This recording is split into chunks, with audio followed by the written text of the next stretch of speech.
Hi guys, welcome to my channel. So ngayon guys, i-share ko lang sa inyo yung pinakauna kong order sa Shopee, Malaysia.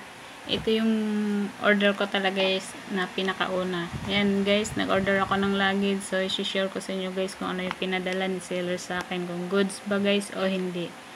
So ito guys, yung pinadala ni seller sa akin. Yan guys.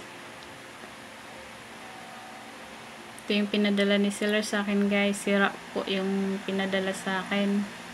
Yan, damage item yung pinadala niya guys. Siguro ito yung ginagawa nilang model guys. Yung hinampas-hampas nila. Tapos ganun. Siguro ito yung guys. Tapos pinadala nila pa sa akin. Hindi man lang nila chinik kung damage ba o hindi bago nila i-deliver sa customer nila.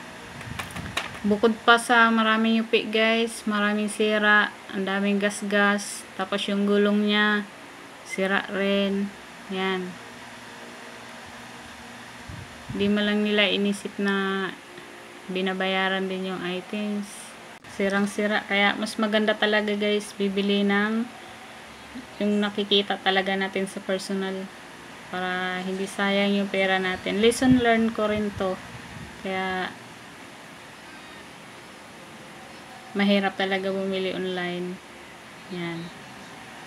Siguro hindi naman lahat ng seller ganito yung hindi talaga nila chine-check yung items bago i-deliver sa customer nila. Pero sana naman sa lahat ng seller, check nyo muna yung items bago i-deliver kasi sayang yung pera ng customer kung damage ang ipadala.